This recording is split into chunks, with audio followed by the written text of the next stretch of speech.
Hello hey guys! Magandang hapon sa inyong lahat. This is Chirgas from my Greek channel, a faith healer o the Matarder. So ngayong hapon na to, tignan natin nagsabihin sa iyo ng ating mga gabay. So this is a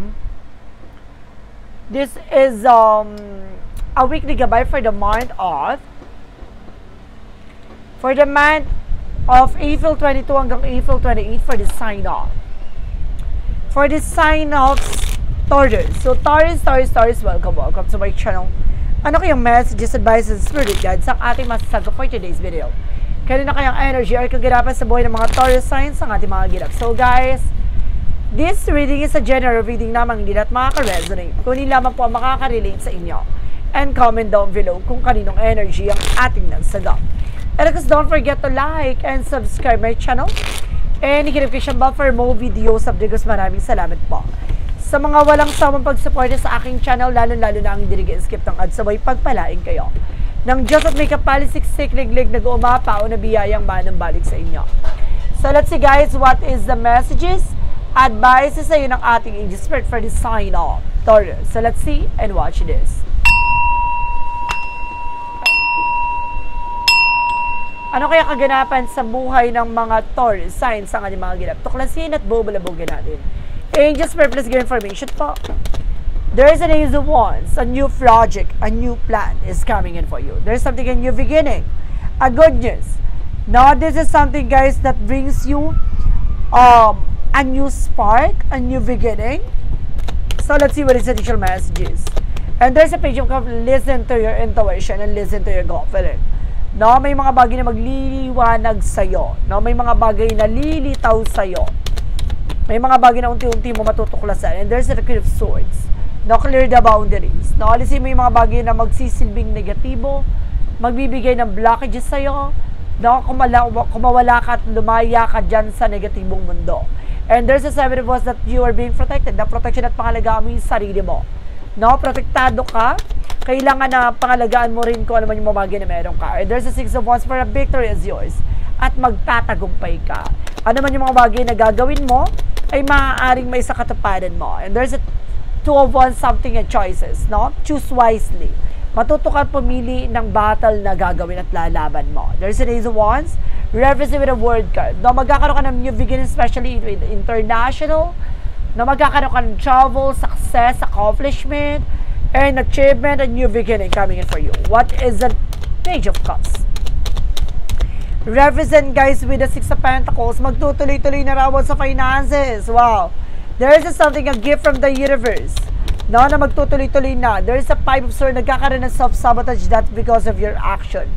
No, ibig sabihin, alam mo na may negatibo, nagbubulag-bulagang ka. So, kailangan mong maliwanagan, alisin, no? Kumawala dyan. There's a Devil card. So, the Devil, the Seven of Wands. So, ibig sabihin nito, may tao talaga na sumasalbay sa'yo, kailangan maruto kang proteksyonan at dapat may proteksyon ka na para hindi na makapasok sa'yo. Alam mo yung mga bagay na gawa ng sumpa, kamalasan, or black magic. What is the Six of Wands? Represent with the lovers. Na magtatagumpay kayo ng person mo, huwag ka mag-alala. Na magkakaroon ng major changes sa inyo. And there's a Eight of Pentacles, mag-focus ka lang sa ginagawa mo. No, magkaroon ka, matuto kang kumalma, matuto kang magkaroon ng dedication sa ginagawa mo. Piliin mo yung tama. At alam mong magbibigay ng growth and expansion sa'yo. What is the Ace of Wands? Because the word girl. Represent with the Six of Cups. Now, there's something a remnants. Now, may mga bagay dito na maaaring ibabalik ulit, no? Yung mga nakagis na, nakagawian, yung mga nakasanayan mo. What is the Page of Cups? Because the Six of Pentacles. So, there's a Knight of Wands. There's something slow down, slowly but surely. No? Ibig sabihin dito, magiging magtutuloy-tuloy siya. No? Yung maganda kapalaran sa'yo, pero hinahon man, pero tuloy-tuloy. No? Hindi man kalakasan, pero magtutuloy-tuloy na siya. No? And this is something that he wants. Ang hinihintay mo, maaaring dumating na favor, documents. No? There's something trouble. What is the additional messages? With the Seven of Wands, because the Devil card. Represent with the Seven of Swords. There's a stickiness. May kumukuha na informasyon sa'yo, mag-ingat ka, may nagsisinungaling behind your back. No, may kumukuha na informasyon, may taong lolokohin ka, lilinlangin ka, mag-ingat ka po. What is the Six of Wands? Because the lovers. Represent with the Five of Wands. So, may taong gumagawa ng komplikasyon sa inyong dalawa sa relasyon. No? And there's a three of cups, especially with the third party. Mag-ingat ka, guys. No? There's something a third party involved dito. What is the initial messages for the outcome? And there's something that's our moment for major changes. Malaking pagbabago na magaganap sa buhay mo. No? And there's something that's so kung maging balance ka, physical, mental, and emotional. And there's something, the justice card. Huwag ka mag-alala. Karma is waving. Ano man yung mga bagay na ginagawa mo at man yung mga bagay na ginagawa nila, no? Kumbaga mararamdaman nila ang consequences. And there's a hermit card. Spiritual enlightenment or spiritual journey. Talagang pinabahagi dito na lahat ng mga bagay na naka-line up sa'yo, it's all about spiritual. May gumagawa sa'yo, protection namin sa sarili mo. Huwag ka magtitiwala sa mga taong nasa paligid mo o yung mga taong lilinlangin ka. No? And there's a forward something celebration, pero magsi-celebrate pa rin kayo person mo. Hahantong to with a higher level commitment at ikakasal kayo. No, may mga kakompetensya, kalaban ka, but eventually gaganda pa rin to takbo ng iyong relasyon, pag-ibig, pagmamahal. And there's a King of Swords with the stop the pattern. Puputulin mo na yung magsisilbing kasiraan or pagkasira, no, na isang bagay. No, alam mo nang itong tao na to is very toxic, putulin mo na. No, so let's see, alamin naman natin ang kaganapan sa'yo pagdating sa finances and career. So let's see and watch this. Finances and career represent what? There is a Four of Pentacles. No, protection at pangalaga mo ang iyong grounds, yung finances mo, no, yung hanap buhay negosyo mo. And there's an Knight of Swords with the success driver at magtatagumpay ka. Pabilis ng pabilis hanggang sa ikay mangalan. Charis. And there's an 81 with the fast communication, maraming komunikasyon, maraming messages, maraming phone calls, maraming kang transaction na mabababa, na maaaring makamtan ngayon, no? Maraming tawag. There's a judgment for a wake-up call. Mag-ingat ka lang, no? May mga fake call dyan or fake booking. Mag-ingat po. And there's a good news coming in for you at may magandang balita na maaaring magbulabog at magpanibago na eksena sa'yo. There's a Knight of Wands. Magtiyaga ka lang sa ginagawa mo. No? Sa trabaho, negosyo mo, magtiyaga ka lang dyan. No, protection at pangalagaan mo yung sarili mo. Diba? Let's see additional messages for that is a love life. Sa pag-ibig naman, there's something that temperance with a perfect timing. No, maaaring ginagabayan kayong dalawa na person mo, yun ang ating angel spirit. There's a Six of Swords with the transition. At makakalipat na kayo at unti-unti na magbabago ang new sitwasyon. At magiging kalmado na kayo parehas. And there's a Eight of Strength with a confident, no, kumaga magkakaroon kayo ng kumpiyansa sa isa't isa. No, at magiging maganda na ang inyong pagsasama. There's something decayment, baguhin nyo lang ang perspective nyo, pananaw nyo, no, yung pinaniniwalaan nyo, negative patterns, alisin mo yung mga negatibong tumatakbo sa utak nyo, dalawa. And there's an angel with a breakthrough, magtatagumpay kayo, no? Kung matuto kayong palayain yung negatibong tumatakbo sa utak at isip nyo. There's a King of Wands. Yung person mo is a very devoted, no? Or either you are also cross-watcher out there, na maaring devoted the person mo, you are dealing with a Scorpio, you are dealing with a Cancerian, you are dealing with a Pisces, you are dealing with a Gemini, now you are dealing with a Libra. So there's just something guys with a 12 cup with a partnership. Talaga magkakaroon kayo ng long-term success and long-term investment dito. So let's see, about naman tayo sa kalusugan. And there's a Two of Swords, there's a decision that you need to make. No, mag-ingat ka at mag-desisyon ka, umiwas ka sa mga bagay na makakasama sa iyo. And there's a Knight of Cups with a wish fulfillment. Matutupad yung mga pangarap mo, matutupad yung kagalingan mo, umiwas ka sa mga bagay na nagbibigay ng kasakitan sa iyo. Uminom ka ng tea, herbal tea. And there's a Magician for manifestation. Magtiwala at maniwala ka sa ating pong may kapal. Now, there's an Ace of Pentacles, kakibat ng iyong kalusugan na yung magandang kapalaran pagdating sa pagkakaperahan. No, and there's a Emperor, maging mature ka and being grounded pagdating sa finances. Know how to control, how to manage your money wisely. And there's a Queen of Pentacles, maging practical ka para hindi ka na-stress. No, hindi ka na-depress. Na mag-isip ka ng mga bagay na makakatulong for you. So, let's see what is additional messages tayo pagdating naman tayo sa magical fairy messages and advices. And of course, guys, tignan natin ang kaganapan sa buhay mo. No, with a pick a card, yes or no. Nandito yung magsisilbi kasagutan sa lahat ng katanungan mo. Maghanda ka na. Mag-isip ka na ng question at pumili ka na. So, let's see and watch this. With a magical fairy messages to represent what?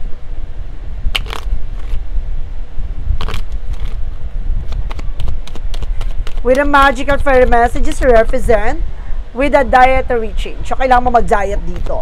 No? Kailangan mong pag-ingatan yung mga pinagkakakain mo. And of course, there's something your wishes granted. Matutupad talaga yung mga pangarap mo. Oh my God. And of course, patient please. So, kailangan mo haba ng pasensya mo. Maging kalmado ka ha. May mga bagay na parang, ano ka na, no? Kumbaga sabik ka na mangyari yon. Pero maghintay ka lang. Mangyayari din yan. So, let's see what is the yin and yang oracle card represent what?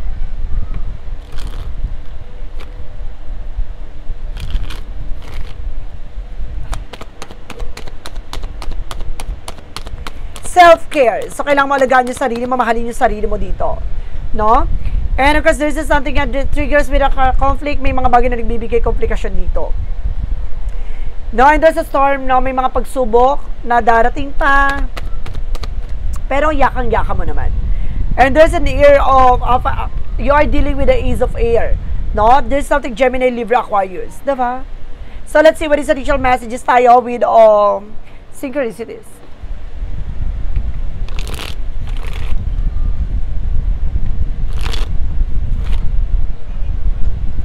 For synchronicities represent what? And there's a brother. Some of you guys na may brother dito na maaaring related sa'yo. And this is something of faith. No? May pananampalataya at tiwala dito ha. And there's awareness na magiging mabagsik, magiging palaban ka na this time. No? And there's a bravery, magiging matapang ka na talaga. No? Kung mag-aalisin mo na yung kaduwagan at aalisin mo na yung takot. Oh my God. What is the romance agent for a mystic love oracle deck? And there's a silence. No, maging tahimik ka sa lahat ng mga bagay na nangyayari sa'yo, even sa relationship. And there's something competition. Sabi ko na nga ba, may kakompetensya ka with the other women. And there's something hurting. No, gusto ka nito masaktan, gusto ka nito pahirapan. With an angel's number represent what?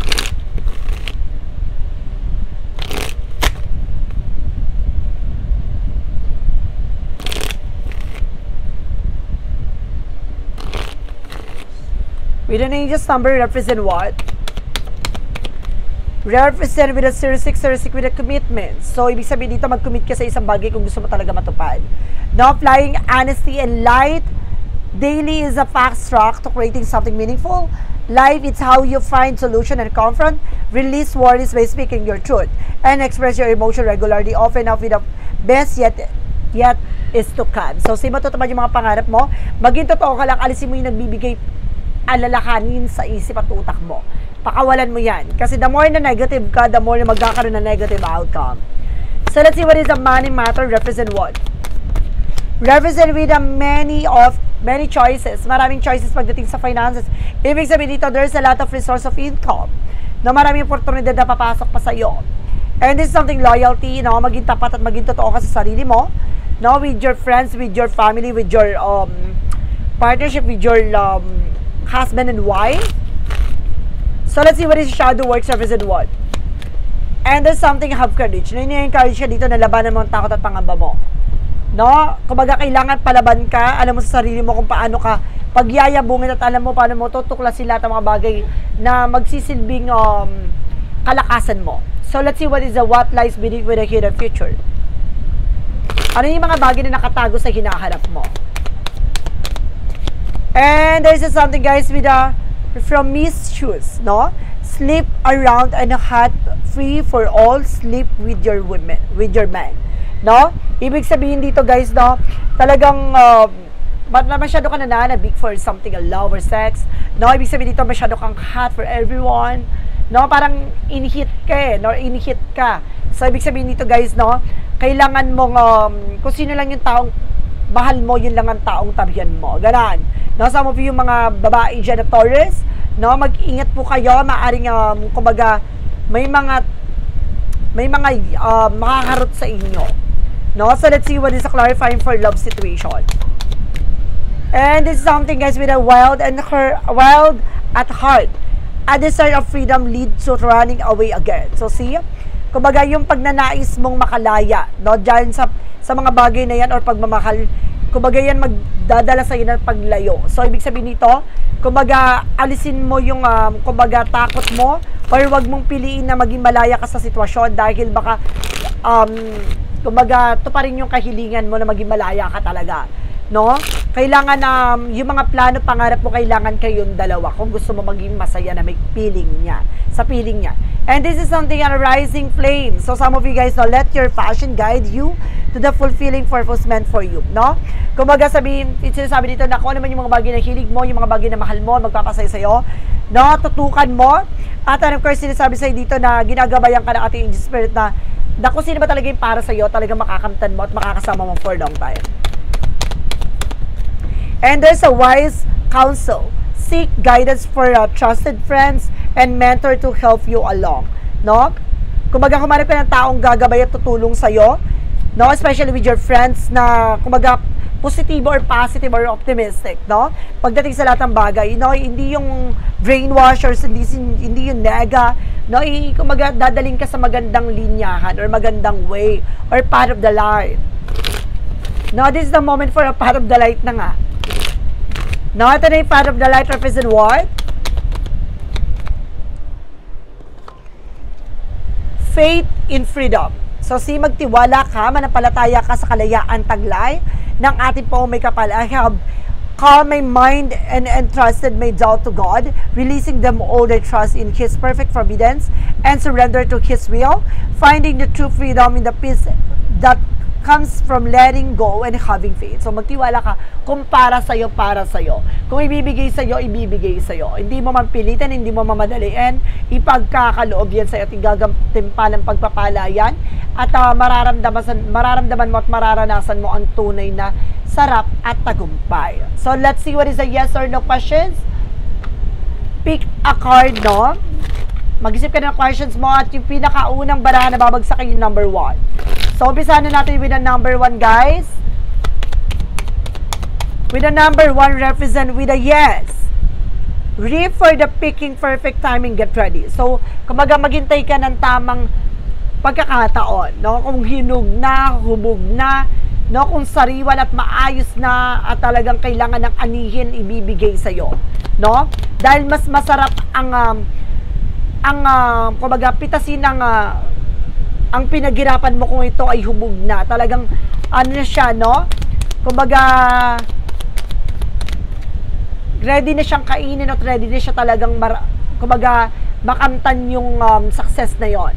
No? Dapat talaga pinaghihirapan at dapat talaga naghihintay ka ng perfect timing. And this is something, yes, again, it's a good investment getting paid save up, no? Kumbaga, maghanap ka ng mga bagay na magkakaroon sa'yo ng long term, no? Kumbaga, investment, no, plans, na maghanap ka ng mga bagay na alam mong ilalaban ka hanggang huli. Ganon. And because this is something no. Last minute changes too late. Behind schedule, no? No, hindi pwedeng rush. No? Pagdating sa mga bagay-bagay, huwag ka magmadali. Dahil isa sa bagay na yan na magkakamali ka. No? At matitisod ka hanggang sa masugatan ka. So hanggang sa masaktan ka, hanggang sa mahirapan ka. Huwag mo madaliin. Kailangan malayo pa lang. Kailangan alam mo na yung dapat alam mo dapat yung magiging decision mo. No, umiiwas ka sa bagay na alam mong makakasira ng plano at pangarap mo. So guys, this is a weekly gabay for the month of April 22. Sorry. April 22 hanggang April 28 for the sign of Taurus. So Taurus, maraming salamat for this wonderful reading. So once again, this reading is a general reading lamang, hindi lahat makaka-resonate. Kunin lamang po ang makaka-relate sa inyo. And comment down below kung kaninong energy ang ating nasagap. And because don't forget to like and subscribe my channel and notification bell for more videos. Because maraming salamat po sa mga walang sawang pag-support sa aking channel, lalo-lalo na ang hindi nag-skip ng ads, away pagpalain kayo ng Diyos at may kapalisiksik liglig na guumapaw na biyayang manong balik sa inyo. At maraming salamat po and see you in the next video. Bye-bye and babush!